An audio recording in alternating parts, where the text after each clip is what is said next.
Bonjour à tous, aujourd'hui on va faire le tuto du modèle Oriane. Oriane, c'est un modèle qui a été conçu en association avec My Dress Made. C'est un modèle qui vous permet de faire soit une robe, soit une tunique. Aujourd'hui on va voir la version tunique. Elle a un empiècement au niveau des épaules, une encolure V, de larges manches ballon. La première chose à faire est de mettre sur l'envers des devants un droit fil thermocollant au niveau du V d'encolure parce que on est du coup dans du biais et c'est très déformable. Donc on met un droit fil thermocollant. Ça s'applique au fer le long de la découpe. Sur l'envers des devants, on trace également la valeur des pinces poitrine. On plie sur le trait central et on pique de l'extérieur vers la pointe des seins. On réalise ce top dans une viscose de chez Benitex. Pour mettre en valeur les empiècements, j'ai mis un passepoil sur le haut et sur le bas de l'empiècement.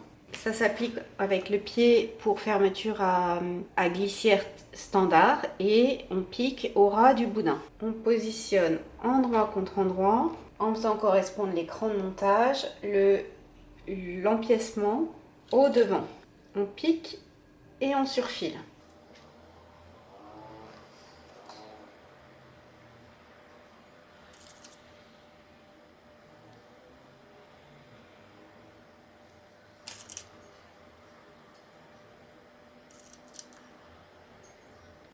On assemble endroit contre endroit le dos avec les empiècements et on pique et on surfile toute la couture d'épaule.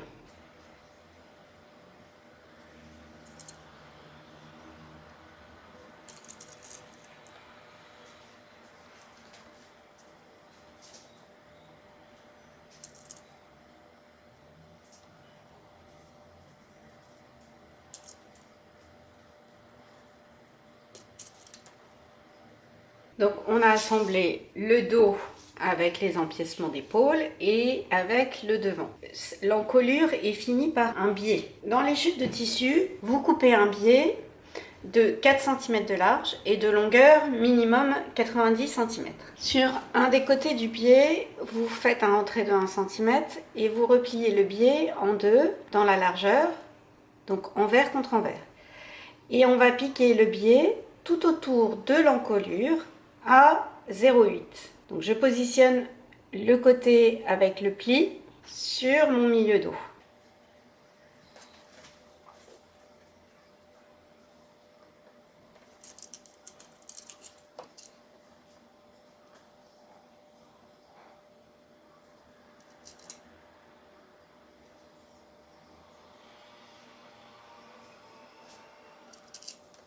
Au niveau du V d'encolure, on va marquer les valeurs de couture à 0,8.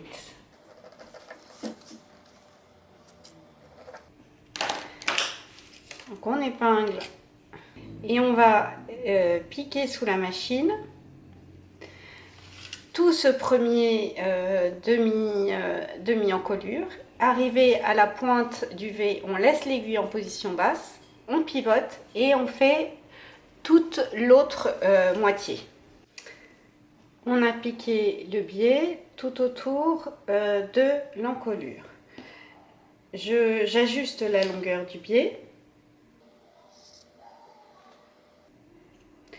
Au niveau de la pointe, alors je vais vous remettre là où j'ai piqué. J'ai piqué comme ceci. Donc je vais cranter jusqu'à la couture. Donc, je crante le devant jusqu'à la couture.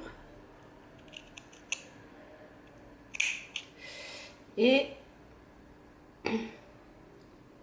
je crante également le biais. On bascule le biais sur l'envers de l'encolure. Alors, si vous avez bien fait un biais de 4 cm et piqué à 0,8, lorsque vous rabattez le biais, la valeur de couture est complètement recouverte. Si vous avez peur de ne pas avoir été régulière, vous recoupez la valeur de couture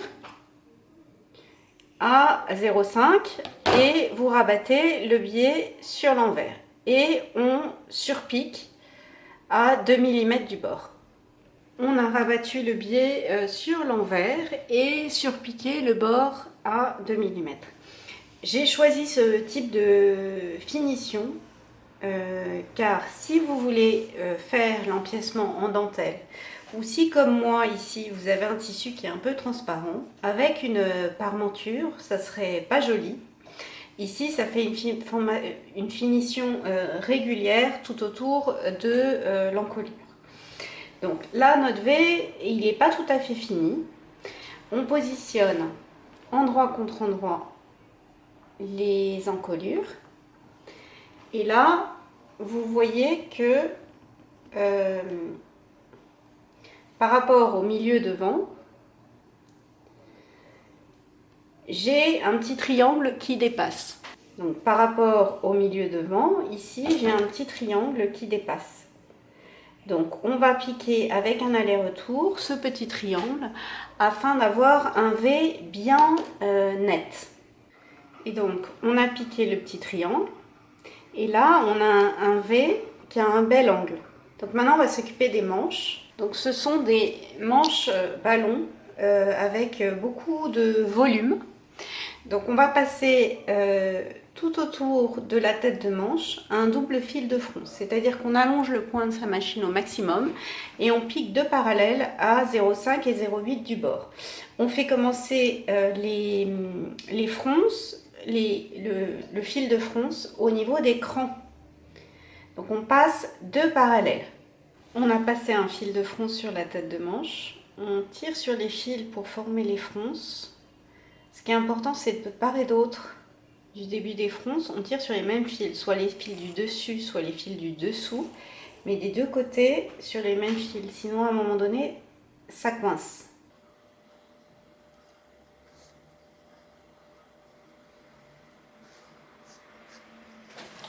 On fait correspondre la manche au corps, donc sur le devant, j'ai 3 crans et sur le dos, j'ai 2 crans.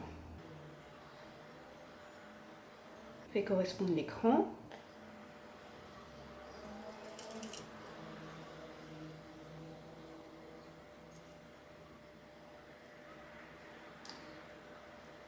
Là, c'est le cran d'épaule.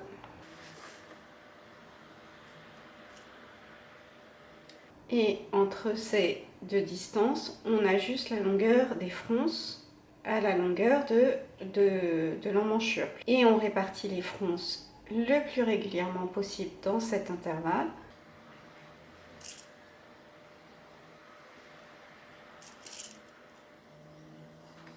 Sur le devant, on fait pareil. Donc on commence par le dessous de bras.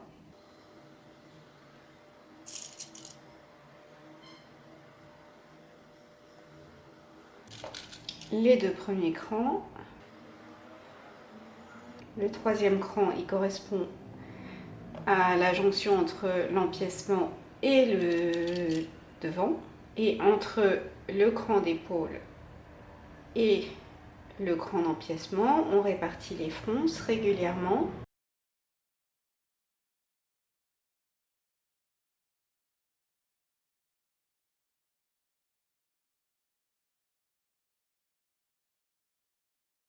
Et on pique et on surfile toute l'emmanchure en ayant les fronces vers soi pour pouvoir les répartir le plus régulièrement possible sous la machine.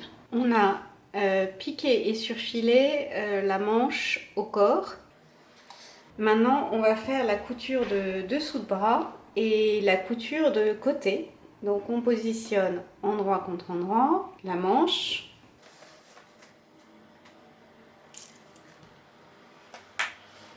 On met bien une épingle à 1 cm dans la couture et on va à 1 cm dans la couture opposée pour le dessous de bras. Et on épingle également tout le côté de la blouse, donc le devant avec le dos.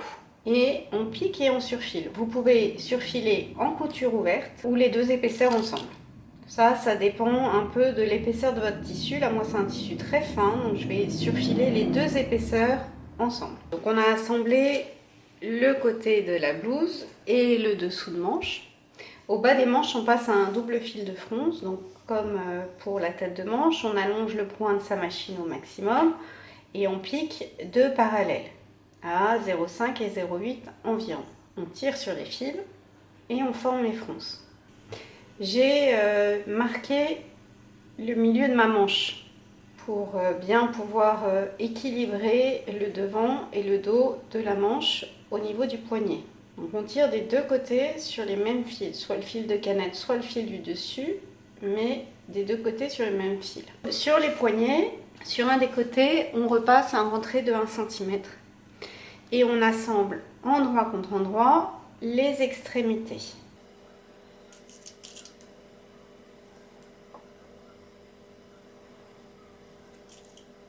On pique et on ouvre la couture au fer. Alors, dans le livret, je vous ai mis les dimensions du poignet au fini. Pour deux raisons. Parce que, d'une personne à l'autre, le poignet est de circonférences différentes. Et deux, d'un tissu à l'autre, les fronces du bas de manche peuvent prendre plus ou moins de volume.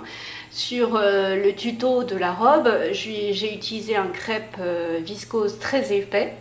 Et donc, mes fronces ont pris beaucoup d'épaisseur. Et du coup, on réduit le diamètre de mon poignet. Donc, j'ai plus de mal à insérer ma main dans le poignet. Ici, mon tissu est très fin, donc mes fronces ne prennent pas beaucoup de place et je peux rentrer mon poignet sans problème. Et on a voulu que le poignet bute ici, sur le début de la main. Donc, je vérifie que ma main passe. Et comme ça, lorsque j'aurai fini, il va bien buter sur ma main. Donc, d'un tissu à l'autre, vous avez les fronces qui vont prendre plus ou moins de volume. On insère la manche envers dans le poignet endroit. On répartit les fronces régulièrement et on pique en ayant les fronces vers soi et on pique tout autour du poignet. Ensuite, on rabat le rentré de 1 cm sur la couture que l'on vient de faire et on va surpiquer. Donc on positionne le rentré de 1 cm sur la couture que l'on vient de faire.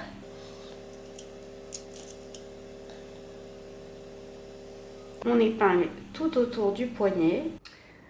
On a rabattu le poignet sur l'endroit de la manche et surpiqué à 2 mm tout autour du poignet. Donc là, mon poignet passe bien, mais sur le poignet en crêpe rouge, c'était un peu plus juste. Donc il faut mieux vérifier avec l'épaisseur du tissu et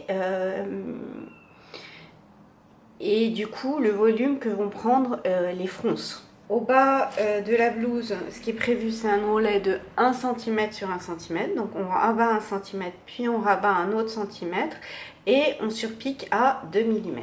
Et la blouse est terminée.